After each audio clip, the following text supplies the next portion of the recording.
আসসালামু আলাইকুম। দূরের কাছে যে যেখানে বসে এই মুহূর্তে ভিডিওটা দেখছেন তাদের সবাইকে মাহফুজা কিচেন ভিডিওতে ওয়েলকাম। আজ ভারতের দক্ষিণ প্রদেশে এই স্পাইসি এগ কারিটা করে, তো সেটাই করব। খুবই সিম্পল কিন্তু খেতে অসাধারণ হয়। দেখতে পাচ্ছেন কতটা লোভনীয় হয়েছে এই আঞ্জা এগ কারিটা। এটা অবশ্যই স্পাইসি হয়, তো যারা স্পাইসি খেতে পছন্দ করেন অবশ্যই এটা করবেন। আমি যদি একটু স্পাইসিটা কম করেছি, তো এখানে যতটা স্পাইসি দিবেন ততটা মানে তেঁতুলের এখানে মারটা থাকে, টকটা থাকে, অনেক অনেক সুন্দর একটা কম্বিনেশন আসে, টেস্টটা ভালো আসে, এতটাই মজা হয় যে মুখে লেগে থাকার মতো। তো চলুন কথা না বাড়িয়ে আমরা মূল রান্নায় চলে যাই।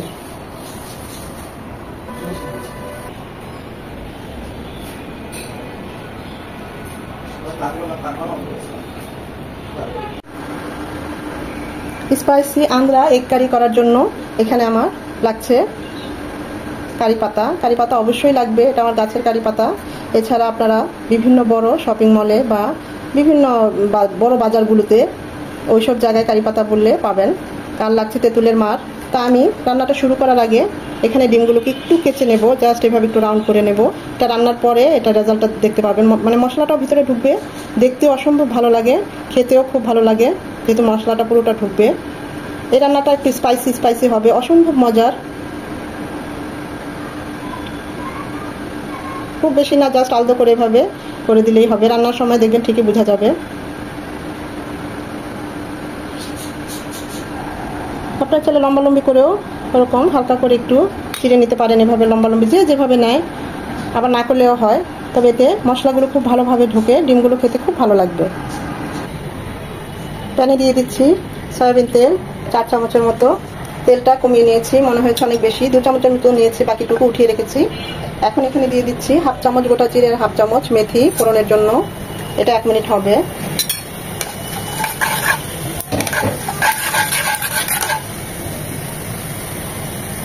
খুব সুন্দর একটা অ্যারোমা চলে এসেছে।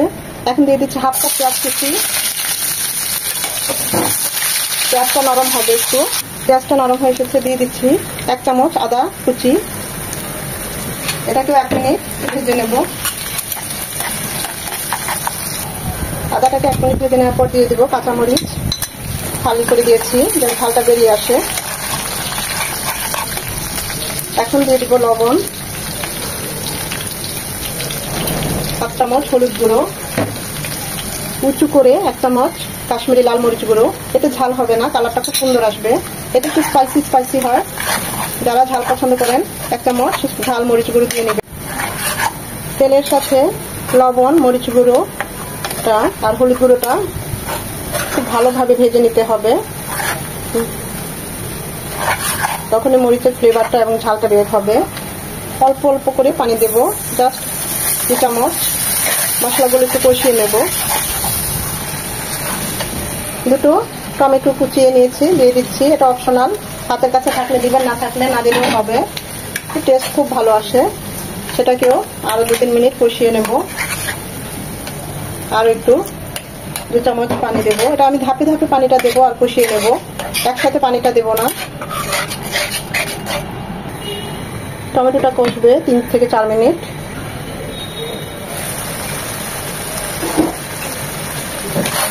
এটা আসলে যতটা কষানো হবে, যত বেশি সময় নিয়ে রান্না হবে, রান্নাটা ততই টেস্ট হবে। এখন এখানে দিয়ে দিব খুবই মজার একটা জিনিস, সেই তেঁতুলের মাছ। দেখলেই ছোটবেলার কথা মনে পড়ে যায়। একটু টক টক, একটু ঝাল ঝাল এরকমই হবে, অসম্ভব মজা হয়, অসম্ভব।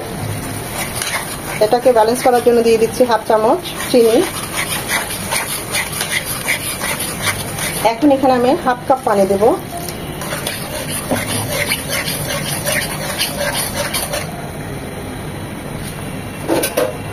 সবকিছু মিশিয়ে নিলাম। এখন এটা রান্না হবে 8 থেকে 10 মিনিট। মাশাআল্লাহ, খুব সুন্দর একটা স্মেল চলে এসেছে, দেখতেই পাচ্ছেন। এটা হবে আরো 5-7 মিনিট। এটা হতে থাক, ওই চুলায় ওটা হতে থাক। এখানে আমরা ডিমটা ভাজি করে নেব। প্যানে দিয়ে দিচ্ছি 1.5 চামচ কি 2 চামচ হবে তেল, সয়াবিন তেল। আমাদের সেই ডিমগুলো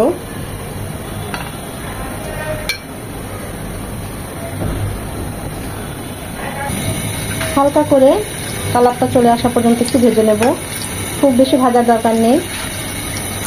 সামান্য মরিচ গুঁড়ো, এটাও কাশ্মীরি মরিচ গুঁড়ো দিয়েছি কালারটা সুন্দর আসার জন্য। দিয়ে দিচ্ছি সামান্য লবণ, মিশিয়ে নিতে হবে, তা না হলে কিন্তু সবগুলো ডিমে কালারটা আসবে না, লবণটাও লাগবে না। হালকা আলদোভাবে এভাবে একটু মিশিয়ে নিলেই হবে। দিয়ে দেবো কারি পাতাগুলো।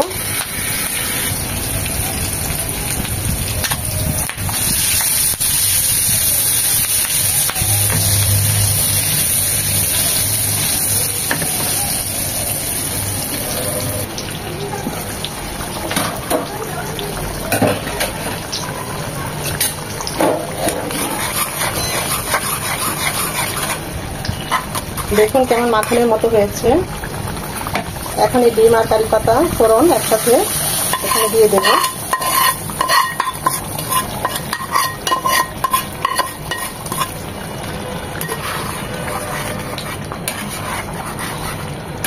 এই পর্যায়ে লবণের টেস্টটা সবকিছু টেস্ট করে নিতে পারেন।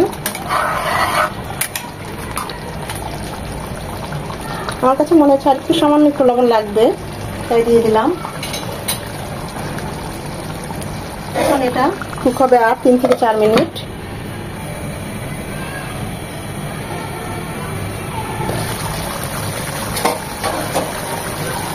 মাশাআল্লাহ, দেখতেই পাচ্ছেন খুব কারি পাতার যে কি সুন্দর একটা স্মেল চলে এসেছে, যা আপনাদের বলে বোঝাতে পারবো না। উপরে আরেকটু ধনেপাতা কুচি ছড়িয়ে দিচ্ছি। অসম্ভব ভালো হয়েছে, অসম্ভব ভালো, যা ভাষায় প্রকাশ করার মতো না। একবার হলো এই ডিম কারিটা করবেন। এটা ভারতের দক্ষিণ প্রদেশে, আন্ধ্রপ্রদেশে আর কি এই কারিগুলো করে এভাবে। ওইখানে কারি পাতাটা খুব বেশি চলে, আমাদের দেশে যেমন ধনে পাতাটা চলে, ওখানে কারি পাতাটা চলে। তা সত্যি বলছি, আসলে ভালোই হয়, খারাপ হয় না, অসম্ভব ভালো হয়। শুধু ভালো বললে ভুল হবে। তবে এগুলো একটু স্পাইসি হয় এবং তেঁতুলের মাত্রা থাকে, একটু টকটক হয়। অসম্ভব একটা কম্বিনেশন, ডিফারেন্ট একটা টেস্ট, ডিফারেন্ট লুকস। মুখে দিলে মানে অনেকক্ষণ আপনাকে মনে রাখতে হবে যে এরকম একটা কারি খেয়েছি।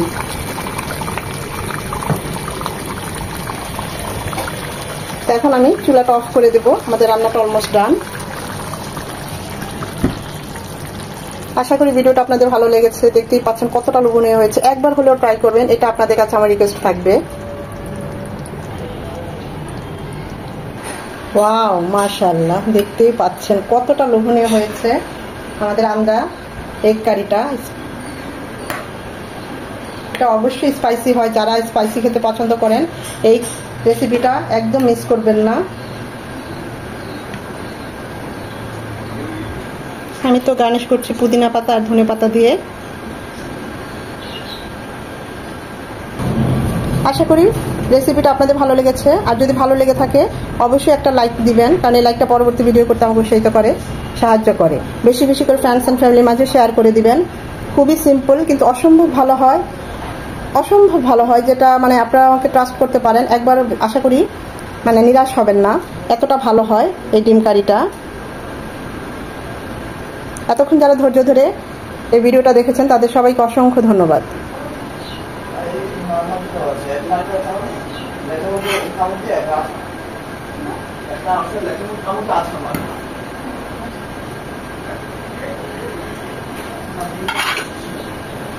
একবার করলে এরকম বারবারই করে খেতে ইচ্ছে করবে, এটা এতটাই মজার।